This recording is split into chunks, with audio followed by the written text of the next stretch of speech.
Hoy guys, what's up guys?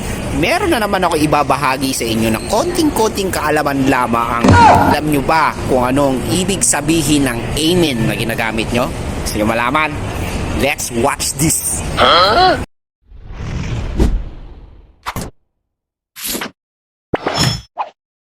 So guys, dito nga ay meron na namang isang lalaki ang nagtatanong kung anong ibig sabihin ng amen. Kasi nalilito na siya kung saan lang ginagamit ang amen. Kaya ating alamin kung para saan nga ba ang amen at sino nga ba ito. Tayo na't makinig at unawain. Let's go! Ibig ko lang po malaman at maintindihan kung ano ang ibig sabihin ng amen. Kasi tawag lang ako yung pinganak. Hindi na ituro sa Katoliko ang ibig sabihin ng amen. At sa aking pagkakaintindi, binabanggit ang amen tuwing katapusan ng panalangin. Ngayon sa napapanood ko sa television, maraming sa amen. Hindi ko na naintindihan kung saan ang grammar ng amen. Ganito po yun. Alam niyo po yung amen, itinatranslate sa Tagalog na siyan nawa. Yun nung salitang amen sa Biblia, nangangahulugan ng pagtitiwala, sang-ayon, no? Bawa, hinili mo sa Diyos yung hinili mo, tapos sasabihin mo sa Diyos, amen.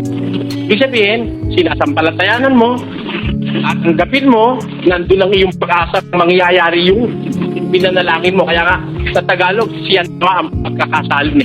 Pag siyan nawa, ibig sabihin, mangyari nawa. Ano? Nga, nandun na kataloob na yung pag-asa ng pagsagot ng Diyos doon sa binanalangin mo. Higit doon mga kapatid, meron pang malalim na kahulugan ng amen sa Biblia. Bukod sa pagtitiwala, pagsang-ayon, sa pag-asa mo na tatanggapin mo yung ipinanalangin mo, meron pang ibang kahulugan ng amen sa Biblia. Doon sa Apokalipsis, pakinggan yung sinasabi sa Kapitulo 3, ganito ang ating mababasa sa versikulo 14. At sa anghel ng iglesia sa Laodicea ay isulat mo, ang mga bagay na ito ay sinasabi ng siyanawa, ng saksing tapat at totoo ng pasimula ng paglalang ng Diyos. Ang nagsasalita ang wika nito yung siyanawa. Nung saksing tapat at totoo ang pasimula ng paglalang ng Diyos. Si Kristo yun, yung tinatawag na saksing tapat at totoo, pasimula ng paglalang ng Diyos, at siya rin yung dakilang siyanawa. I will read it in English. And unto the angel of the church of the Laodiceans write, these things said the Amen, the faithful and true witness, and the beginning of the creation of God. Ang nagsasalita ika ng bagay na ito ay ang Amen, ang tapat at totoong saksi, at ang pasimula ng paglalang ng Diyos. Si Kristo ho ito. Si Kristo tinatawag sa Biblia ang Amen.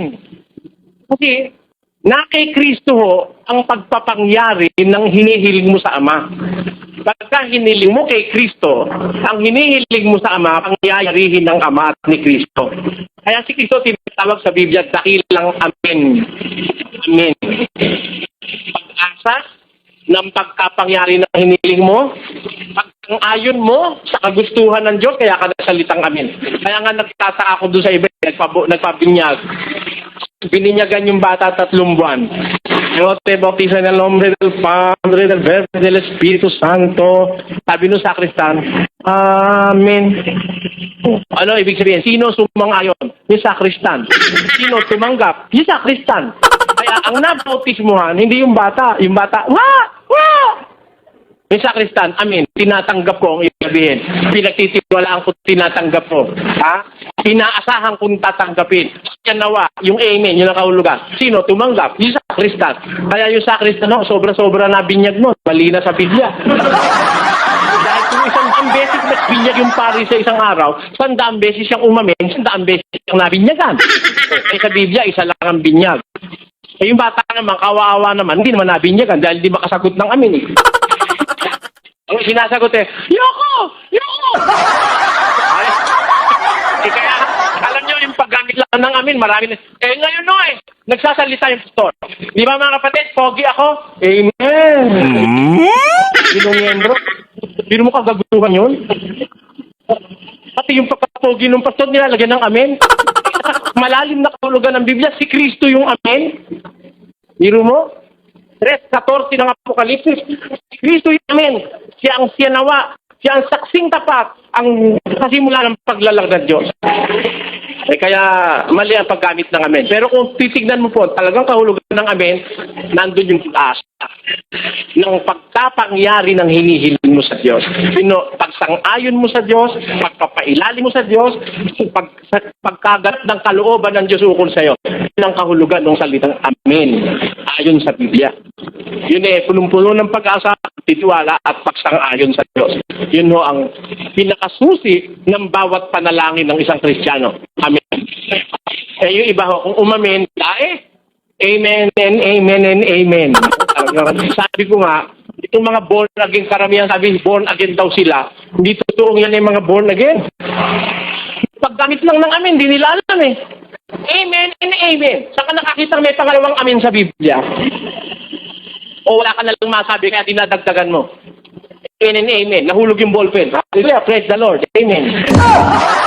Nakabig yung flower base. Amen. Hallelujah, praise the Lord. Walang hiya kayo. Bibinasa laulan nyo. Si Kristo yung amen Kaya walang pangalawa yun. Amen and amen. Tama na yung isang amen. Sapagkat ang binanggit mo ay isang napakadakilang salitang tumutukoy sa ating Panginoon sa Kristo. Ba't mo gagawing amen and amen ka? Mga pastor, natuto na naman kayo, no?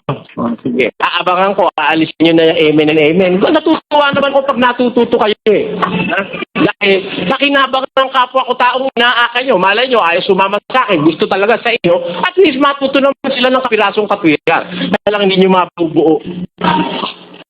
Dahil hindi naman talaga maituturo sa inyo yung mga pastor niya. Yung laki, hindi nila alam. Yung pakaligtasan ng alam nila.